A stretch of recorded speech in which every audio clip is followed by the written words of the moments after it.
بسم اللہ الرحمن الرحیم شروع اللہ کا نام لے کر جو بڑا مہربان نہایت رحم والا ہے۔ والفجر فجر کی قسم وليال عشر اور 10 راتوں کی والشفع والوتر اور جفت اور طاق کی واللیل اذا یسر اور رات کی جب رخصت ہونے لگے۔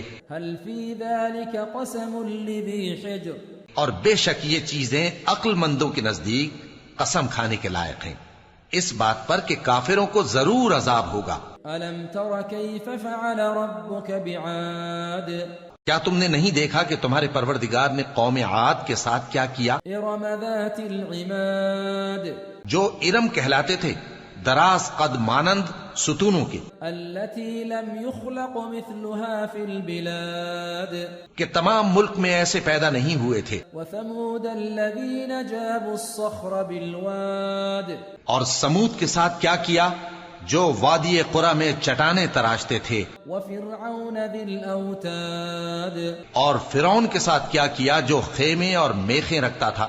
الذين طغوا في البلاد یہ لوگ ملکوں میں سرکش ہو رہے تھے، فأكثروا فيها الفساد پس ان میں بہت سی خرابیاں کرتے تھے۔ فصب عليهم ربك صوت عذاب تو تمہارے پروردگار نے ان پر عذاب کا کوڑا برسا دیا۔ ان ربك لبالمرصاد بے شک تمہارا پروردگار طاق میں ہے۔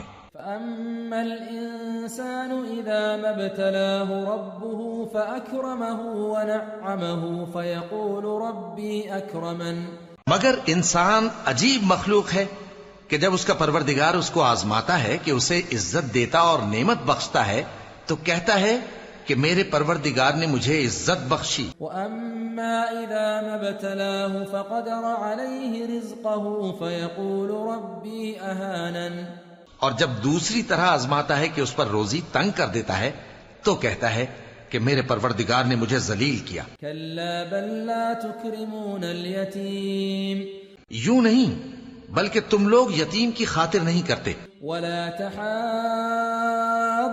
على طعام المسكين اور نہ مسکین کو کھانا کھلانے کی ترغیب دیتے ہو، وتأكلون التراث أكلا لما اور میراث کے مال کو سمیٹ کر کھا جاتے ہو، وتحبون المال حبا جما اور مال کو بہت ہی عزیز رکھتے ہو۔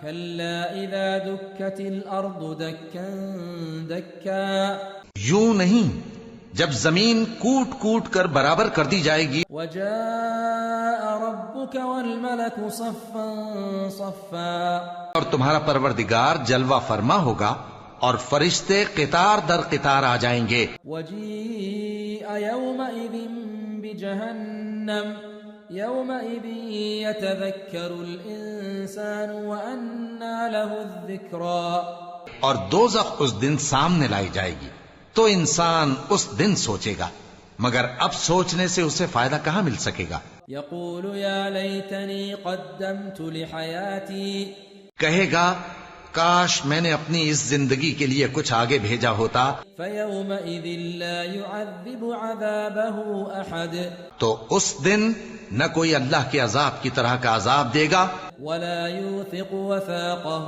أحد اور نہ کوئی اس کے جکڑنے کی طرح جکڑے گا۔ يا أيتها النفس المطمئنة اے اطمینان والی جان، ارجعي إلى ربك راضية مرضية اپنے پروردگار کی طرف لوٹ چل، تو اس سے راضی وہ تجھ سے راضی، فادخلي في عبادي سو تو میرے خاص بندوں میں شامل ہو جا وادخلي جنتي اور میری بہشت میں داخل ہو جا۔